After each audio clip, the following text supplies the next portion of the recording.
How to change bank account on Cash App. Hi everyone, welcome back to our channel, The Solution Guy.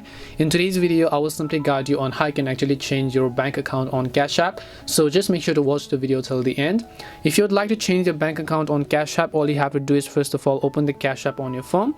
Once you open the Cash App, you will see somewhat this type of interface where you have to just tap the profile icon located at the top right hand side of the screen.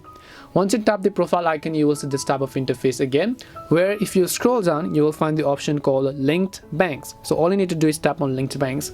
Now if you've basically linked any of the bank accounts, you will see them over here. When you tap on that specific bank, it will ask you the option to replace or remove it. So you just have to select replace bank, and then you should be able to enter your new credentials. In case you've not linked a bank account before, just tap on the link debit card option, tap on no card over here, and then make sure to simply enter your bank details, and then make sure to link your bank after that. This is how you can change a bank account on Cash App.